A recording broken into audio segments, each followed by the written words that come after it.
Hey, what's up guys, welcome back to another video on this channel, and before we get into anything, I just want to say, look at the decorations I put up. I put them up just for you guys, so you better like them.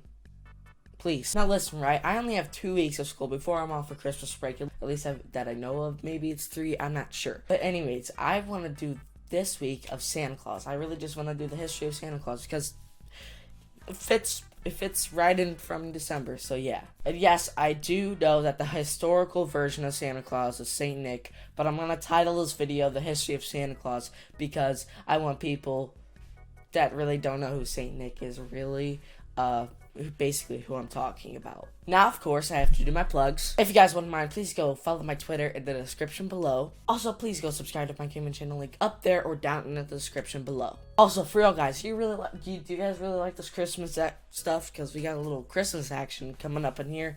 So yeah, just wanted to say that before we get into the video. Anyways, without further ado, let's get right into the video.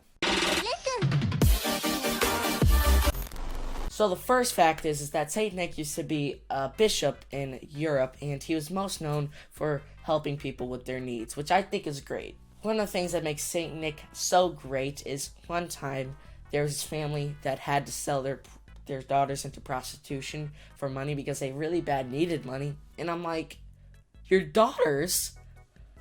Go work. Saint Nick somehow knew of this and was like, you know what, I don't want to handle this. So he takes some of his family's gold, pushes it into their window and into their stocking, and yeah, they didn't have to go into prostitution. He didn't stop there. He continued to give people gifts, and his generosity spread everywhere. Don't think he was the most non-angry man, because there was this one time, there was this bishop that was speaking, and Saint Nick heard it, and Saint Nick got so mad, he went up there and went, he'd be like, shut up before I smack you to the North Pole.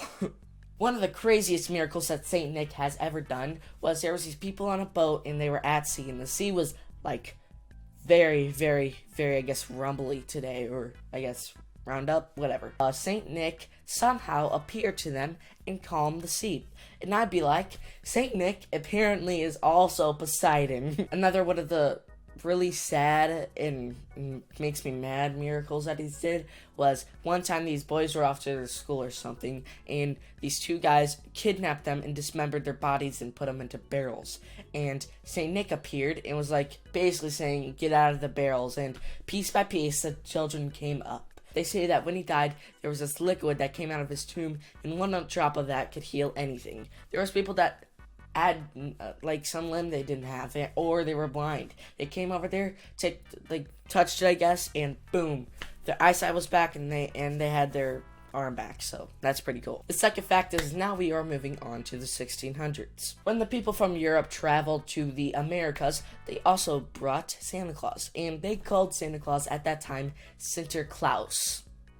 That's a really weird name to call Santa. Just saying. Now, do you know the idea of Santa Claus? Some of the ideas of Santa Claus also mix up with Norse mythology, because Odin sometimes would ride across the world and make sure that everyone is being good on like a sleigh type of thing, with also goats on the end of it, which kind of translate to the sleighing reindeer part of the story of Santa. On December 6th, the 12th century, nuns started to distribute candy because it was Saint Nick's Day. Fun fact, right now, for me, tomorrow is St. Nick's Day, so that's awesome. In other countries, they had the idea of St. Nick. It was all different because they just didn't know what to think or what he was.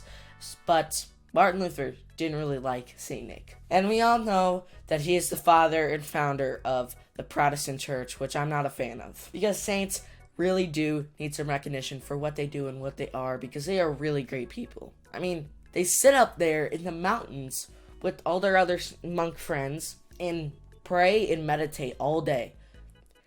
I would not be able to do half of what they do. So also, Saint Nick had a cathedral built for him, which I'm like, how important do you gotta be for someone to make a cathedral out of you? The third fact is now they started seeing Santa Claus as a fat man riding in a sleigh giving good children presents. People also started writing poems about Christmas, and one of the most famous ones that is one of the most early ones is called The Night Before Christmas. And now we are moving on to what people thought he looked like. And so many people had so many different ideas that I can't even explain them all in this video.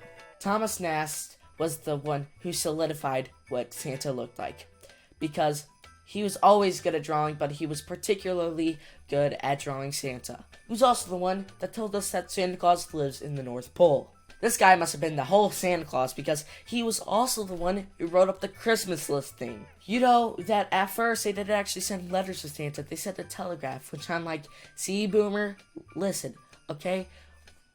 You guys use technology in your day too, so shut up. Fun fact, the North Pole is real, but it's just covered in ice because it's so damn cold up there. And if I was a smart kid, maybe Santa wouldn't be so true. The fourth fact is, on Christmas Eve 1891, President Benjamin Harrison decided to put up a big Christmas tree for his kids, and he said that he would be Santa himself and be waiting for his kids on Christmas Eve, which is the whole reason that Santa is fake. But don't get too mad at him, because he was just trying to give his kids a really nice Christmas. One little smart-ass 8-year-old named Virginia O'Hanlon was very skeptical of Santa Claus. Basically, she sent a letter to one of the post offices or something, or one of the newspaper posts, and was like, yo, dude, like, is Santa real? Because I don't ever get to see him. The fourth fact is that in the early 1900s, the red-nosed reindeer Rudolph was released, and that was the start of that, which is awesome. The story tells a red-nosed reindeer that is getting picked on by the other reindeer by saying he can't play any games with them, he can't basically hang out with them. But then on reindeer night, it's a very, you can't really see far, so Santa picked Rudolph to be the head reindeer, and his nose lit up the sky, and he could see, finally. And that story got a lot of attention. Then Santa Claus got in the hands of Coca-Cola, and Coca-Cola started posting pictures of him holding a Coca-Cola. And I'm just in here like, Santa was probably back in the day, back when Coca-Cola had the good stuff in it. Ho, ho, ho! Merry Christmas, children, and, instead of giving me Oreos, can you please give me some early 1900s Coca-Cola?